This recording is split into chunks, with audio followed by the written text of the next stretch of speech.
after a little bit of a break. Welcome to my latest pod. The match pods are hopefully coming soon for www.mufcglobal.co.uk.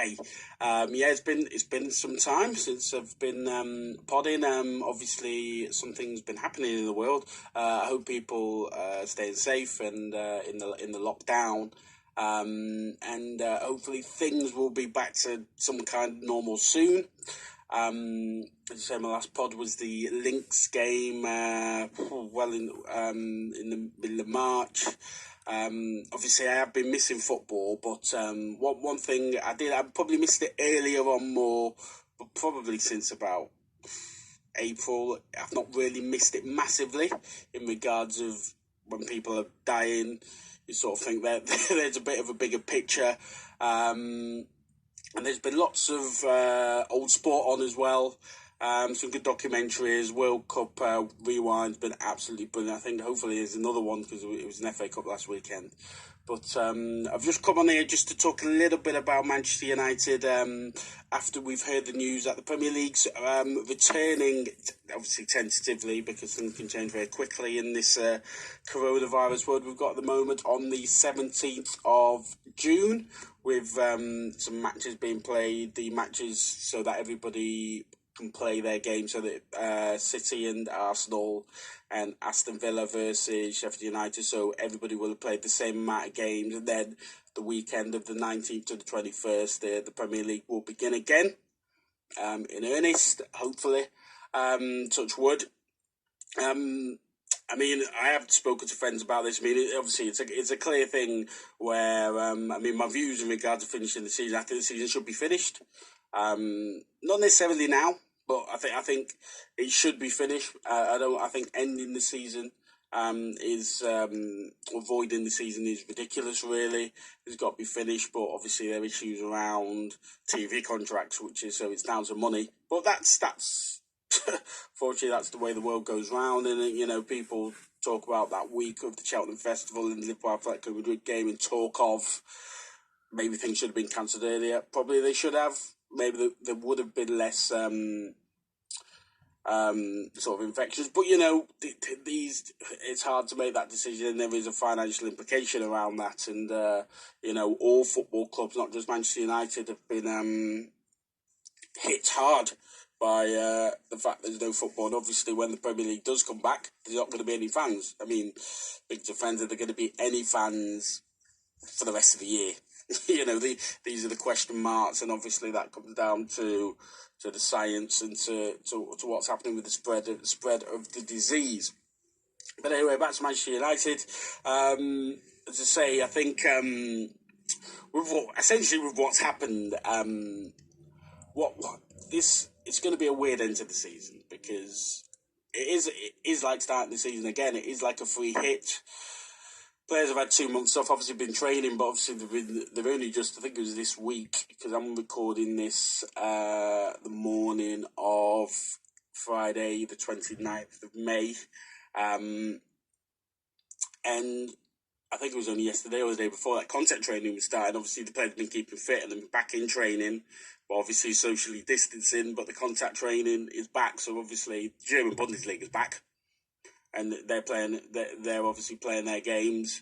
So it's going to be strange. And I think at the end of the day, United are just in the position where they've basically just got to try and win all their games and try and get as high up the league as possible. And obviously remember that if there are a lot of infections, the season could end. And it will be interesting to see how they're going to end it. Points per game has been mooted, but we don't know. We do not know yet. So it is very, essentially, Ole Gunnar Solskjaer, he's got a free pass now. He's got a free pass because there were questions around, and as I say, my thoughts just go back to the Watford game.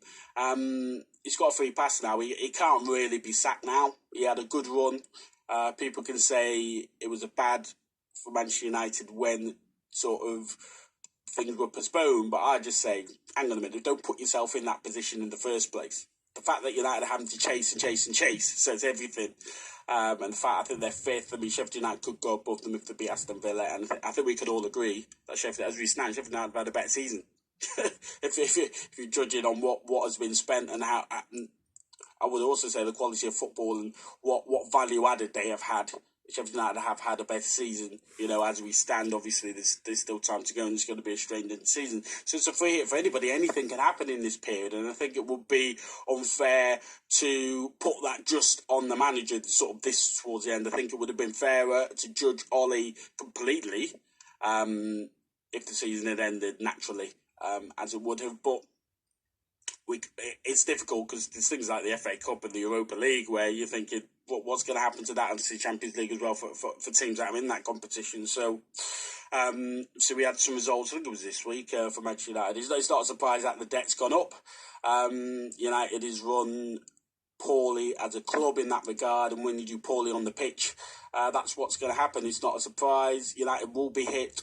I think it's credit to United the fact that they've they've paid the staff to the end of the season, which I think is something that they should do, and they've got the money to do that. They should be paying the staff towards the end of the season, then review. They've given back money for season tickets, which I think is fair enough. As you say, that's fair. I think to me that's good PR. And just a sensible decision and fair play to Manchester United in that regard. Obviously, they'll have to look at things at the end of the season because I think what's happened, the debt has gone up. The money they've made is minuscule, and it's quite hilarious that Ed just wanted it. There will be at some point that Ed will go, oh, we made 600 million one time, when what they should have done is made a bit less, bought Bruno Fernandes, and Manchester United might be in a much better position in the league, and then the money is built up anyway. But unfortunately, Manchester United are run on a financial footing as a priority ahead of a football footing, and now they're beginning to realise, hang on a minute, we need the football back for that, because the pressure now on the football side is quite high.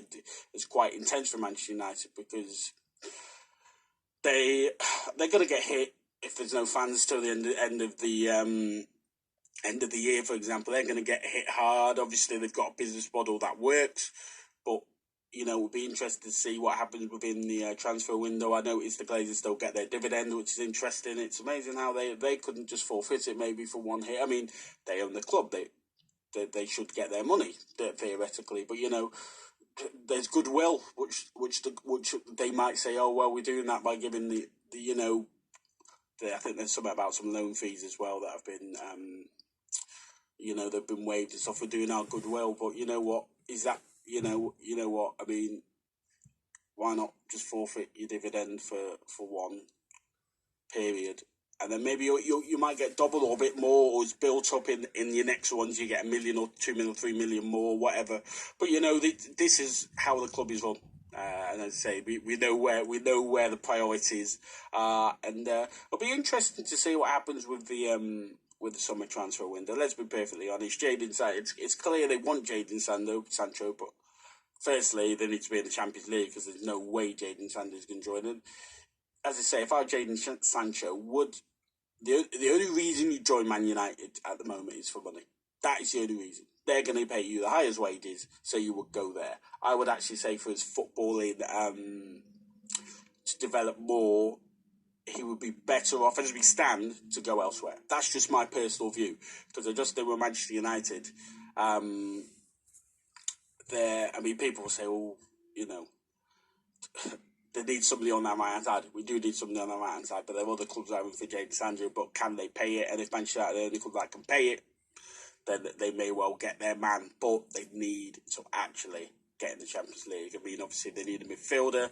Paul Pogba's actually back fit. He might actually play. I mean, now that the Euros is now next year, he might actually deem to actually play for Manchester United and put in some effort. We shall see. I've always said it. He's a top quality player, but he's a player that lets other people do his talking for him, so he can act as if like, I'm Mr. Innocent. You're not Mr. Innocent, Mr. Pogba. Just go on the pitch and do your job. That's how players are judged, from my opinion.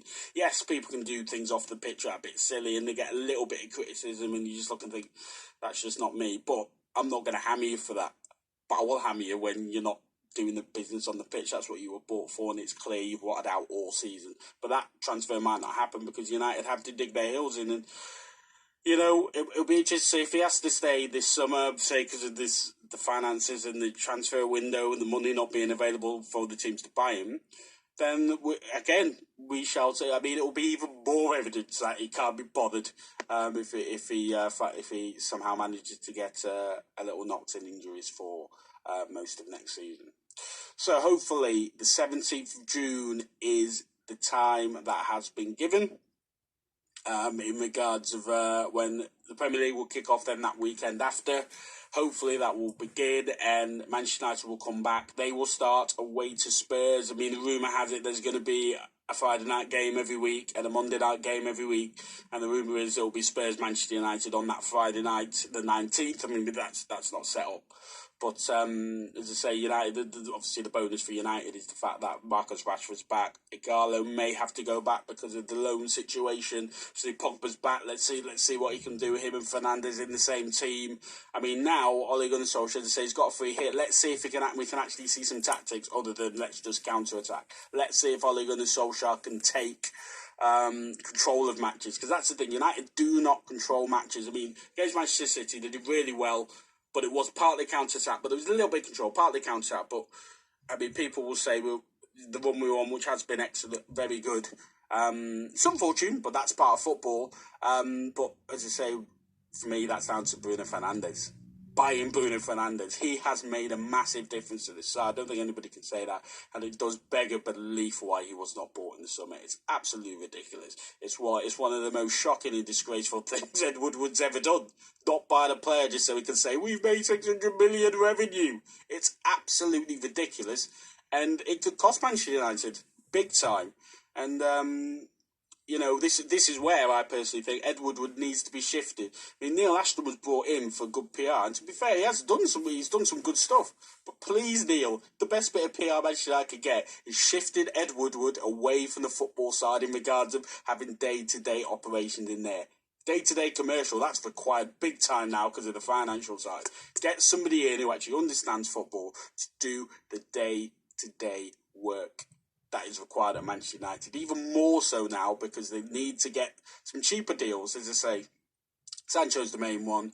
Grealish, obviously talk of Grealish, but if Pogba stays, do you get Grealish? I mean, there's Jude Bellingham that's been talked to, but then it's about getting certain players that need to go from my opinion. I mean, for me, Jesse Lingard needs to go. He's only got a year left on his contract. He needs to go.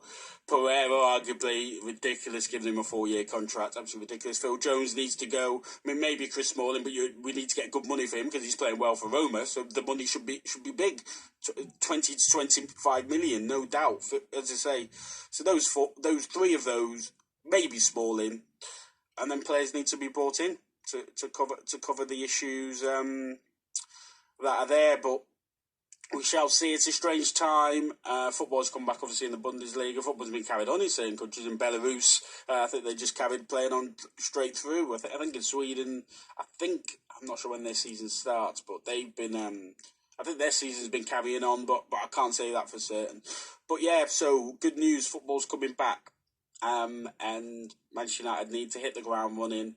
I'd say they've got some players back, but obviously it's going to be strange watching the matches. Although with all the pubs shut, I'll still be doing my match pods. I might have to listen to some games if they're not on them, because I can't even go round to my mates to watch it, although I possibly might be able to with these new changes, although I think the changes don't count as if you're allowed inside. But we'll see what the situation is, and obviously there are going to be a lot of games. It depends how many games are shown live, but I'll be getting matches on the radio and stuff to listen to, and highlights, etc., to give my thoughts on matches. As I say, the home games, I'll be there at some. So it's going to be a slightly different pod in regards of what my viewing, unless all the Manchester United games are live and then I can watch them all on television. But I will be giving my analysis on what I've seen, heard on the games when they are up and running. So thank you for listening to my first pod for some time. As always, there is plenty of content up at www.mufcglobal.co.uk where these pods are.